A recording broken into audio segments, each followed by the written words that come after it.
اللہ کے رسول صلی اللہ علیہ وسلم نے فرمایا ہذانی سیدانی اول اہل الجنہ۔ اس حدیث کی روایت کرنے والے حضرت علی رضی اللہ تعالی عنہ ہیں۔ حضرت علی رضی اللہ تعالی عنہ کہتے ہیں کہ نبی صلی اللہ علیہ وسلم نے دو شخصوں کی طرف اشارہ کرتے ہوئے فرمایا ہذانی سیدا کہول اہل الجنہ، یہ وہ ہیں جو جنت میں بوڑھوں کے سردار ہوں گے۔ کہول ادھیڑ عمر کو کہتی ہے، جوانی سے اوپر والی عمر۔ اور آگے نبی صلی اللہ علیہ وسلم نے فرمایا من الاولین والآخرین، جو آدم علیہ السلام تک میرے نبی صلی اللہ علیہ وسلم تک جتنی امتیں گزری ہیں ان کے بھی یہ ابو بکر عمر سردار ہوں گے، اور نبی صلی اللہ علیہ وسلم کی امت کے جو بوڑھے ہیں ان کے بھی سردار ابو بکر اور عمر ہوں گے۔ سبحان اللہ۔ آگے فرمایا الا النبیین والمرسلین، سوا رسولوں اور نبیوں کے، انبیاء اور رسل کی جماعت کے علاوہ شروع سے لے کر قیامت تک جتنے بوڑھے جنت میں جائیں گے ان کے سردار کون ہوں گے؟ ابو بکر اور عمر۔ اب آپ کے دل میں یہ سوال تو آنا چاہیے کہ جنت میں تو جوان ہو کے جائیں گے، بوڑھا تو کوئی نہیں جائے گا۔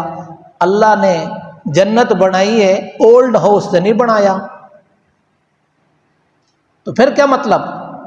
پراچا صاحب آپ بوڑھے ہیں جوان ہیں؟ بوڑھے صاحب حافظ اویس صاحب آپ بوڑھے ہیں جوان؟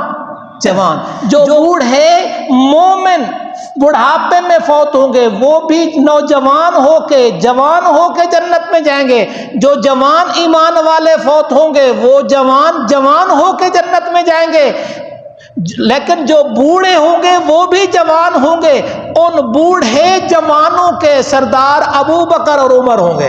سبحان اللہ۔ ابو بکر کی ریس ہی نہیں کی جا سکتی۔ جب آپ ہجرت کر کے مکہ سے نکلے نا، قرآن نے اس کا نقشہ کھینچا، اور قرآن کہتے ثانی اثنین، دو میں سے دوسرا۔ سبحان اللہ۔ دو میں سے دوسرا، یہاں دو نبی اور صدیق کو دو کہا، دو میں سے دوسرا۔ اذ ہما فی الغار، جبکہ وہ دونوں غار ثور میں تھے۔ اذ یقول لصاحبہ، جب وہ نبی کہہ رہے تھے اپنے ساتھی ابو بکر سے۔ تمام علماء مفسرین کا اجماع ہے اس سے ابو بکر مراد ہے۔ اور آگے سنیے لا تحزن ان اللہ معنا، غم نہ کر ابو بکر، اللہ ہم دونوں کے ساتھ ہے، اللہ ہمارے ساتھ ہے۔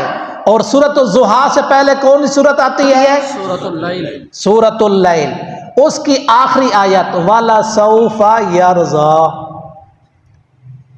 یقیناً وہ اللہ تعالی سے جلدی راضی ہو جائے گا۔ اس میں بھی تقریباً اجماع ہے علماء مفسرین کا، اس سے بھی ابو بکر صدیق مراد ہے۔ سوف یرضیٰ میں ابو بکر صدیق کی فضیلت مسلم ہے، حدیث اہل بیت میں ہے۔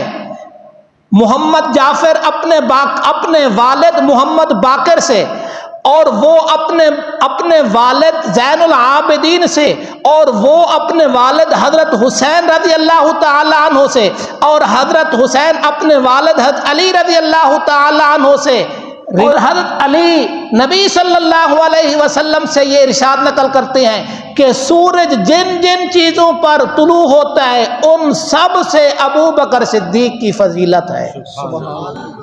گزشتہ درس میں بتایا تھا الحسن والحسین سیدہ شباب اہل الجنہ، آج کی حدیث میں ابو بکر و عمر سیدہ کہول اہل الجنہ، وہ نوجوانوں کے سردار ہوں گے، ابو بکر اور عمر بوڑھوں کے سردار ہوں گے۔ صحابہ اہل بیت، ان سے محبت ایمان کا حصہ ہے، ان سے نفرت بغض نفاق اور کفر کی علامت ہے۔ اللہ تمام صحابہ کرام کی محبت نصیب فرمائے، اور اللہ تبارک و تعالی اہل بیت کی بھی محبت نصیب فرمائے۔